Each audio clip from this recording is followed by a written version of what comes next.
Akkam jirtu kabajamtoonni fi jaalatamtoonni hordoftoonni keenya nagaa waaqa bakka isin jirtan hundumaatti isiniif haa ta'u. Kun miidiyaa Holistic Tube. Ani immoo qopheessaan sagantaa kanaa Naawol Baqqaleen jedhama.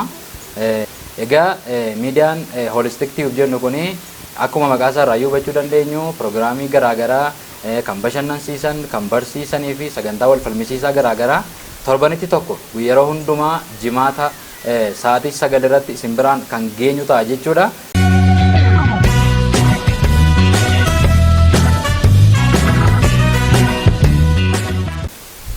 Faarfannaa jibbamuu qaba jechuuf utuu hin taane faarfannaan faarfatamee waldaa kam yoo dhattee faarfannaan faarfatamee wayin dargaggoonni hin ba'u yookaan immoo ta'anii sooshaal miidiyaa kana gaggalagashuu waan argamudha. Garuu dargaggoota akkasii fi dhaamsan hin ta'a jedhee kana yaadu tokko waldaa kiristiyaanaa keessatti sooshaal miidiyaa moobaayiliin kan wal qabate tun taane sooshaal miidiyaa namaaf waaqa walitti fidu sagalee waaqayyoo macaafa qulqulluu dubbisuudha. Amma macaafi qulqulluunis moobaayilii irratti qabatanii deemu waan ta'eef sanaan kan wal qabate fakkeessuu danda'a dhaloonni. Garuu macaafa qulqulluus isuma abbootiin keenya qabatanii deeman sana qabannee yoo deemne waan itti nu qaanessu hin qabu jedhee yaada. Feesbuukii ilaaluu, teelegiraamiidhaan isa sooshaal miidiyaa bakkeerra jiru qofayyutu hin taane nama fuuldura isaa jiruu fi barreessee waan yaade erguu fi faarfannaan akkam ture, lallaba akkam ture jedhee erguu fi kun teekinooloojii wal qabatee garuu waa waldaa keessatti godhamuu hin qabneedha jedhee wanta yaaduudha. Namoonni baay'een immoo nootbuukii moobaayilii irratti barreeffachuu yaadu. Yaa'u moobaayilii yoo badee wanta ati qabatte sana baduu danda'a. Kanaaf iskiriiptoof waraqatattis yoo qabate dhaloonni kun wanta nama qaalessu hin qabu. Kanaaf dhaamsi koonni cuunfee madarbuu barbaadu sooshaal miidiyaan waldaa kiristiyaanaa keessatti dargaggoon hon jedhee xiyyeeffate irratti hojjechuu qabu macaafa qulqulluuf sagalee waaqayyoo ta'uu qaba jedhee yaada. Egaa waaqayyo nu haa gargaaru. Baay'ee namatti tola, waaqayyo si haa eebbisu. Keessumatti waan ishee nama tuqxe waa'ee galmee baatanii deemuu dhiisuu, wangeela saardii qophii baatanii deemuu dhiisuu irratti rakkina guddaatu jira baay'ee keenya irratti jechuudha. Kanaaf walumaa gala dhaamsa akkamiiti kan liidoon nu laattee aardii qophii baannu moobaayiliin keenya hattuun lafa taaksiitti nurraa fudhuu dandeessi. Garuu baay'ee aardii qophii qabna, galmee aardii qophii qabna taanaan eessa yoo dhanneeyyuu yeroo mana keenyatti galluus itti yaadnee qayyabachuudhaaf nu tola. Kanaaf waaqayyo guddaa si haa eebbisu, ergaa guddaadha. Dhumarratti dhimma baay'ee murteessaa tokko daanii gaafadheeni sagantaa kana gara xumuraatti geessina.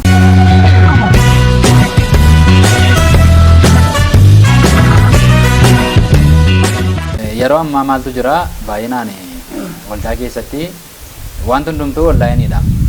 Akkuma biyya lafaatti jechuudha. Gaa'elli onlaayiniidha.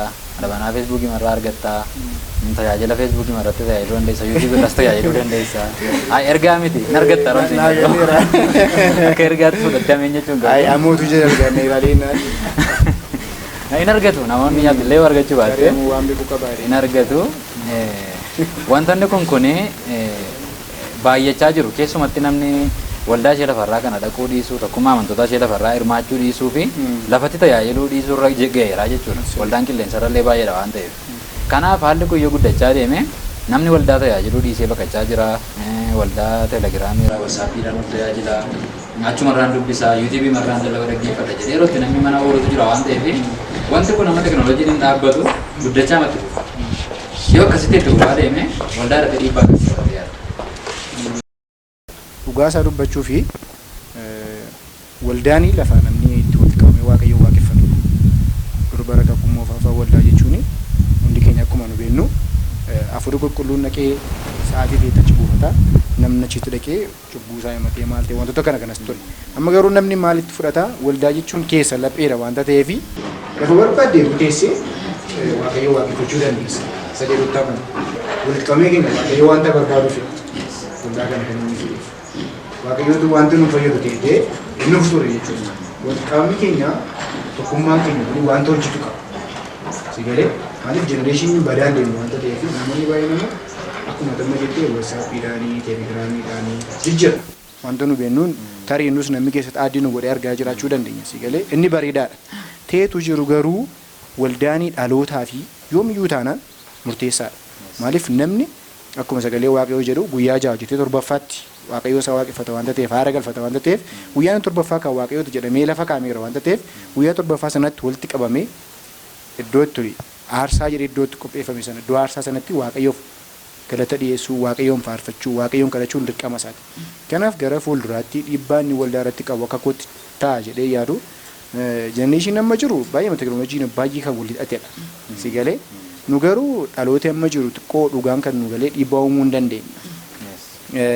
Dhiibbaa kan nu uumnu namoonni baay'een fakkeenyaaf amma sila kaasee turte gaafiiti liidoo gaafatte al tokko si galee ijoolleen bilchina qabanis jiru si galee baabilkaalii namoonni baay'ee deeman jiru si galee cherchiitti amma fakkeenyaaf namoonni baay'ee lakkii lallabii isaan taanee kanaaf hin be'ee wantoonni kanaas jiru si galee wanta na mudate waan hin beekuuf si galee maaliif dhalootaaf hin ta'a dargaggootaaf hin ta'a jedhame barnooti garaagaraa namni bara baay'ee kan inni cherchii baqatuu fi wantoonni miisiin kun uumamti si galee namni baabilkaaliin sagalee waaqayyoota hafuura qulqulluudhaan malee nu galuu hin danda'u. Akkuma amma ji'oogiraafii namni beeku tokko ji'oogiraafiin beeka jedhee wangeelas beeka jechuu hin danda'u. Ji'oogiraafii sammuu beeku sanaanii wangeela tanattanii barsiisuu hin danda'u. Hafuura qulqulluudhaan ta'uu danda'a waanta ta'eef si galee utuu barumsatti illee si galee barnoota baay'ee nama hawwatan cherchii keessatti mala ittiin dargaggoota waldaatti waamu si galee wantoonni garaagaraa kuni dhaloota gara waldaatti waamne akka waldaan irraa namoonni hin fagaanne gochuun hin dandeenye. Garuu amma maaltu waldaan maal ta'ee barfatee ta'e si galee torbeetti tokko dhataa namumti dhaqee fudhata. Obbo Amaanu'eel torban darbeen dhufne cherchii jedhee si bilbilaa jechuudha. Si galee Obbo Amaanu'eel garuu sababa nama sana sodaateef utuu hin taane keessa isaa hafuura waaqayyoo dheebotee yoo cherchii dhaqee bu'aa argachuu danda'a si galee.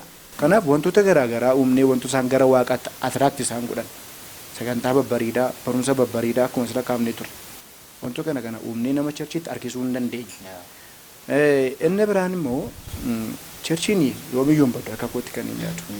Maaliif namoonni sagalee waaqayyoo hubatan jijjiiru. Sagalee namni lama dhiibbaa gaggeessuu hin danda'a. Sababa nama tokkoof namni ooluu waanta danda'uu fi namni dhiibbaa uumuu waanta danda'uu fi bakkuma jirutti nullee safaruma keessa jiraannutti namoota wantoota akkasii irraa ta'anii utuu gorsaa hubachiisaa si galee lafa baqa waaqayyoo keessa namaa dhala jennee lafa barbaadne teenya waaqeffachuutu hin taane tokkummaa amantoota utuu hirmaannee bareeda jaala jedhee yaada jechuudha. Kanaaf karaa kanaa dhiibbaa uumuu hin dandeenya jedheen yaada. Waaqayyo guddaa si eebbisu yeroo marii bareedaa qabaanne yaadota bilchaatoo baay'eetus ka'e. Egaa gara dhumaatti ammas hamoodhaaf carraa dhumaa nan kenna. Tarii sooshaal miidiyaa adeemsa fayyadamte yeroo amma kana dheeratu keessatti bara 2006 naan jette waggaa 10 illee hin guunne si duraan baran natti fakkaata. Gaariidha. Amma fayyadamte kana keessatti mee mudannoo addaati waan jettu sooshaal miidiyaa irratti waan si mudate ta'uu danda'a. Tarii akkuma sila kaasaa turre yeroo gibbii turtees haa ta'u yeroo adda baatee bakkee kana turtees gaa'elli kee lola akka qabu illee namoonni hiriyoonni kee dubbatu. Maalooni? Gaa'elli kee xinnoo akka lola qabu dubbatu ijoolleen kun tarii sooshaal miidiyaa baay'ee waan hin fayyadamneef ta'innaa waan jedhu illee ani akka shakkii dhuunfaa kootiitti nan qaba. Maaliif amma hiriyoonni kee baay'een ijoollee 2-3 qabu waan ta'eef jechuudha. Yeroo laallu xinnoo haalli itti abdii kutannu illee jira yeroo si ilaallu. Rakkoon qabu mee mudannoo addaati waan jettu amma sooshaal miidiyaa fayyadamte keessatti wanta si mudate waan addaa waan hin irraanfanne maal qabdama? Baay'ee yeroo waa'ee gaa'elaa kaaftanii namoota umuriin isaanii adda baasuun gaariidha jechuun waggaa 18 gaditti waa'ee gaa'elaa gaafa namatti taasiftu jechuun baay'ee dogoggora hamaa nama adabsiisuu danda'a. Kanaaf isa kanarratti dhiifaman jira. Warri geessan immoo isin gargaaruu dandeenya. Karuma dandeenyuuni mudannoo addaa kana jedhu hin qabu garuu isuma calleedhanii fayyadamuun iyyuu mudannoo ofiiti garuu kan inni natti fakkaatu. Jechuun maaliifan ture banadhe sitti fakkaate siluma isaa wanti nama fayyadame jiranti amma feesbuukii kana yookaan sooshaal miidiyaa kana xiqqooma isheetu hubannoodhaan itti fayyadamte yookaan immoo erga waa hubatte fayyadamte wayii gaariidha beektaa wantichi. Malee dhuguma dubbachuu feesbuukii kana irratti amma telegiraam feesbuukii qofa fayyadama. Feesbuukii fi bilbila qofaan fayyadama. Telegiraamii isin jettanii hin beeku maqaa isaa dhiyoo nan dhagaye. Maal inni waan kan biraan Instaagiraamidhu giraamii akka jirutti sana hin beeku hin qabu si fayyadamees hin beeku. Haa ta'u garuu dhugaa dubbachuuf an beekaa al tokko maalii yaada beektaa ammatuu wanti nuni kara keessoo feesbuukii kanaan fayyadamnu telegiraamii maal kanaan fayyadamnu sima tokko bal'innaama ifa bahee jechuudha addunyaa kanarratti. Utuma kee kanumtu hundumtu waama ta'e yookaan akka mul'achuu waan akka iskiriinii irratti mul'ate hundumti nama waan of baqatutti fakkaata yookaan namichi waan jedhamutti fakkaata maaliif dhugaa dubbachuu waan gaarii baay'ee fayyadamuurraa egaa rabbii fi waaqaa fi warrumaan fayyadamu qofa kanatti argaa antini hojii jiru. Garuu beekaadha dhuguma sitti mudannoo kanatti fakkaata sababii isaa maal ta'e gaafi ammatuma fayyadamtuutu sirkaa ba'a yookaan of hirkaa baata beektaa fayyadamtee raattee maal jetteefaa waanuma yerooti waan mee naawali irraan daanii irraan barbaadamne wayii callumattee akka daa'imaa wayii taphattu wayii jira deebitee waan itti gaabbitu wayii jira keessumatti immoo jira anamman halkan amma sa'aatii 8 fayyadamee banaa masaa ganama argee beeku. Jechuun akkamatti rafee jechuudha tuuma sana fayyadamu waan tokko waan nama fayyadu tokko keessa jiru. Sa'aatii amma kan gaafii immoo isaan sitti toleema daataanis dhumee birrii fittee halkan sa'aatii 6 keessa namatti bilbiltee yeroo daataa naa bitattu jira beektaa. Dhiiftee mara fudhadhabee jechuudha bakka. Ifatteen bu'a hafuurri hamaan hafuura. Waan ifatteen baane wayii hojii isaa dhugaa dubbachuuf baay'ee ulfaataadha. Garuu mudannoo manatti fakkaata amma inni fayyadame keessatti inni sana fayyadamuu dhiisuu wajjin waliin qabatu waa'een gaa'elaas waa'een jaalalaa akkasitti yaadu garuu namoonni. Meebii karaa taasiftu ta'uu danda'a garuu karaa ittiin jireenya gaa'elaa jireenya jaalalaa dhaabbatan yookaan barbaaddatan wayiitu hin taane tarii barbaaddattee erga argattee booddee kara waliin haasoftu ta'uu danda'a. An akkasitti hin beeka. Kan kanaan achi namooti baay'een ittiin fayyadamaniiru ta'a namooti baay'een immoo ittiin miidhamaniiru ta'a. An garuu akka kootti itti si namanuu akkasii sin goone hin godhusi. Garuu qaba yoon ta'e yoon argadhe gaafan fuula waggaa 18 ol ta'u maal gochuun danda'a ergan argadhee booddee karaa ittiin haasofnu wayii ta'uu danda'a malee. Akka keessan ittiin barbaadan oolon badaa yoon barbaadde dheereeti malee hin beeku garuu barbaadduuf hin barbaaddu. Ammaan waliin goonu kana. Miti kanaadha kanaan mudannoo adda ittiin qabu garuu itti fayyadama isaa irratti miidhama qaba. Isa koo namatti jechuudha. Tole haasaa kee irraa xinnoo wanti nu hubanne akka itti dhoksaa jirtudha. Utuu ba'ee jettee jalqaba gaafa hin xiinxalu jechuudha haasaa kee. Utuu ba'ee of dhokonna jettee mudannoo addaa akkas jechuun jira miti reeqa wanti fayyadamnu baay'ee gaarummaaf baay'ee hin fayyadamnudha. Gaarummaaf utuu fayyadamne immoo dinqii ture baay'ee kara dhuguma sitti muufi utuu kaanii miidiyaa hawaasummaa kana kara gaarii fayyadamne baay'ee ol fayyaduu dandeenya baay'ee jechuudha. Garuu jallina kana jallinuma bichaa ol cabsuu ol balleessuu dhuguma sitti maa sooshaal miidiyaa yookaan nama miidiyaan hawaasummaa kun karaa ittiin baay'ee masaa jireenya keessaa ol baasan jira miti. Karaarraa ol kaachisan hojiirraa ol kaachisan gufannaatti ol naqan waan akkasii wanatti fakkaata gaafa sirrattee teessee ilaaltu waan namni baay'een ittiin ol balleessu sitti fakkaata. Isa kanarraa egaa waaqnis nullee of eeguu qabna. Maabaraarra jechuudha. Guddaa eebbifamii dhuma irratti mee hundumti keessa namoonni amma miidiyaa kana banneerra nu hin banne hin gadhiifne maala godhamee namoonni nama riippoorta godhan immoo miidiyaa kana mee laayika godhamoo sabiskiraayiba godhamoo afaan oromoo warri gochuu barbaadanis immoo sabiskiraayibee gochuu danda'u jedhee yaada. Sabiskiraayibeellee gochuu danda'u. Mee namoonni maala godhan jettu miidiyaa kana mee? Tole asumaan gabaabaatti yoon xumuree darbinaa wayyaa miidiyaa kana baay'ee yeroo adeemsisaa keessallee yeroo adda addaatti ol argine wajjin haasaa turreerra dhugaa dubbachuu fi yaada baay'ee bishaataa karoora gurguddaa akka qabdu baay'ee waliin haasofneerra. Karoorri kun kan kee miti kan waaqayyooti. Nuti waan tokko yoo of keessaa hin qabnu jedhamti reeqa Phaawulosi. Nun kan ofii keenyaa miti. Wanta yaada Waaqayyoo si keessa kaa'e tokkotti namoota kan biraan geessaa, namoota kan biraa firtaa, namoota kan biraa irraa immoo fudhattaa. Isa kanaaf immoo daandiitu mijata. Daandiin kun ammasii fi yeroo kanatti holistic tube kana bantee karaa ittiin dabarsitu yaada Waaqayyoo si keessa kaa'edha. An akkasitti naa galaa karoora baay'ee qabdaa, sagantaa baay'ee qabdaa. Kanaaf jabaadhuun jechuu barbaadaani. Sababiin isaa dhugaa dubbachuuf hojii baay'ee gaariidha. Nama dhuunfaa haasofsiisuu dandeessaa, yeroo maree akka panel discussion isa jedhanitti ishuu adda addaa kaasanii irratti wal falmiin gaggeeffamu miidiyaa akkasiillee akka gochuuf karoora qabdu natti himteetta baay'ee waan gaariidha. Kanaaf baay'ee jabaadhu. Egaa naawwaleen ijoolleedhaan yeroo yuunivarsiitii deeme jedhamu xiqqaa tokko dhiisee deeme beektaa yeroo yuunivarsiitii deeme jedhamu xiqqaa tokko dhiisee deeme turee gaafan argu nama guddaa amma kana ga'u ta'e argee ergasii ol barre haaraama goonee ol barre maatiidha ijoollee tokkodha garummaa ol barre irra deebine naawwaleen waggaa sadii dura kitaaba gonfoo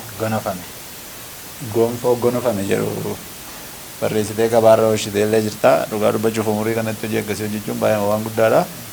Baga Waaqayyoo si gargaare namoonni immoo gabaarraa yoo argattan illee bittanii dubbisuu dandeessu. Hojii gaarii eegalte xinnummaa maanii waldaa keessattis guddattee baay'ee si nan beeka. Kanaaf jabaadhuun jechuu barbaada. Holistic tube kana namoonni egaa waan akkasii namatti himuun baay'eeyyuu namoota keenya biratti xiqqoo ishee baaliin waan akkasii kun reefu baratamaa jira natti fakkaata amma tokko akka warra kaanii miti. Kanaaf garuu namoonni hundinuu galee gaafa miidiyaan kun gadhiifamu sheer goonee olii keenyaa yoo geenye dhuguma dubbachuuf waanuma gaarii irraa arganna. Laayik goonee yaada kennee fi jajjabeessuun gaariidha jedhee yaada. Isa kana keessatti isa jalqabaa anarraa isinirraa jalqabaa kaameeraa maanonni jiru kunoo namoota baay'een muuziqeessitoonni jiru. Namoonni numti amma kanaas jirullee yoo sheer goone hiriyoota keenyatti yoo himne hiriyoota keenya yoo qaqqabsiisne waan gaarii irraa argachuu danda'u. Kanaaf namoonni miidiyaa kana hordoftanis gaariidha jettanii hin bareeda namatti tola barsiisaadha yoo jettanii olii keenyaan haa geenyu. Olii keenyaaf sheer goonu kun amma gatii hin baasu miti. Gatii maal Facebook irra sa'aatii meeqa oolla miti. Sheer gochuu jechuun sheer gochuu jechuudha miti waan biraan qabu namaan ga'u jechuudha namaaf hiruu isa jennuudha afaan Ingiliffaatiin. Moo afaan Oromootiin amma sheerii afaan Oromoo keessa gashinee barreessuutti kaaneera waan ta'eef kanaaf waliif hiruu waliin gahu isa jennuudha. Kanaaf iyyuu jabaadhuun jedha namoonni isinitti tole. Sheer godhaa yaada kennaa fi jedhaa baay'ee jabaadhu dhugaa dubbachuuf hojii gaariidha. Waaqayyo immoo si gargaara. Ameen. Nu galadhaa Waaqayyo sana eebbisu. Ulfaadhu galata. Walumaa gala miidiyaa kana subscribe gochuudhaan nu deeggaraa share gochuudhaan nu deeggaraa. Nu deeggaruu duwwaan motuu hin taane ergaa isaa namoota biraan yeroo geessanis akka tajaajila tokkotti fudhatama. Jimaatadha yeroo hundumaa sa'aatii 9tti akkuma sirrii dubbanne kan isin biraan ga'u. Kanaaf jimaata 9tti staandi baay'ee taatanii eeggattu jechuudha. Dhumarratti ergaadhuma namni qabu namni tokko yoo jiraate duwwaa carraa kana isin naan kenna. Yoo hin jiraanne garuu kallattumaan gara faarfatu. Wanti jechuu barbaadu naannoo wajjin yeroo dheeraa wajjin dabarsineerra Mooraa Yuunivarsiitii keessatti dhaqanii wal barre turtii waggaa 5 tokko wajjin dabarsineerra yaada akkasitti yoo hin dogoggorre yaa akkasidha. Amma immoo akkuma obboleessi koomoon kaasaa ture holistic tuubiidhaan yeroo nuti achas baaruudha. Waa tokko dubbadhe darbuu barbaade keessumatti waa'ee tajaajila gama kanaatiin kennamu yeroo baay'ee gama siyaasaatiin wantoonni akka tiibii akkasii xindaroon wantoonni aachuun konversashinii nuti nama wajjin bifa akkasiitiin dhiyaatu gama siyaasaa gama wantoota garaagaraatiin dhiyaatan malee gama afuuraatiin amma kanatti yerootti baay'ee nama deeffatanneedha keessumatti gama saba keenyaatti yeroo deebinu waan baay'een barbaachisaadha yaadedha yeroo baay'ee wajjin haasofna wantoota akkasii akkamittiin hojjechuun akka danda'amu amma immoo naaf kunoo qabatamaa amatti bifa kanaatiin keessumatti gama afuuraa irratti xiyyeeffachuudhaan hojjechuudhaan yeroo itti baaruudha. Kanaaf maal jechuun barbaada uummanni keenya subscribe hin godha ceephuun barbaadu uummata keenya yeroo baay'ee maal barbaada garuu waan jiran nama fayyadu waan ijuu waan bakka irraa barumsi argamu wantoota akkasii barbaada malee dhugaa dubbachuuf uummanni keenya subscribe godhu jechuun danda'u hin godha. Kanaaf asumarraa wanti dhaamsan dhaamu barbaadu kun tajaajila tokkodha. Hundaana maal jedhama macaafa qulqulluu keessatti nu tajaajiluu fi isa tajaajilamuuf namni bishaan tokko yoo buusee kennee wal qixxeedha. Yoo sheerii gootan qixxee isaa wajjin wanta argachuun barbaada.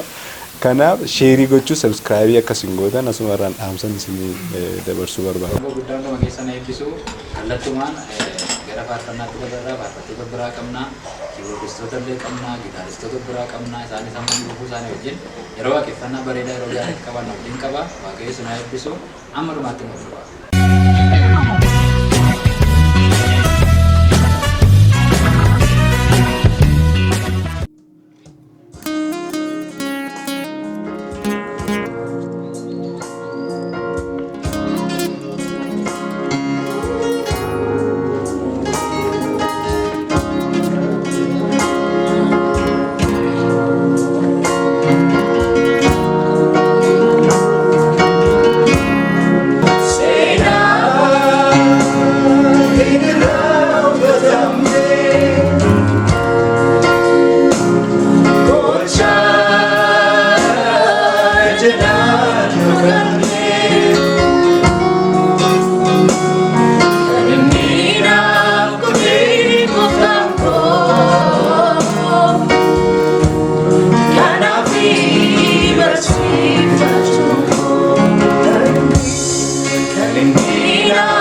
Namaste, I'm coming.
Hallelujah, 6 seconds.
ta'u Natulfaatu iyyuu lafan kaa'u Baalur mahmoo darran ta'u Waata kindeema ulfina kee Waata kindeema ulfina kee Waata kindeema ulfina kee Waata kindeema ulfina kee Waata kindeema ulfina kee Waata kindeema ulfina kee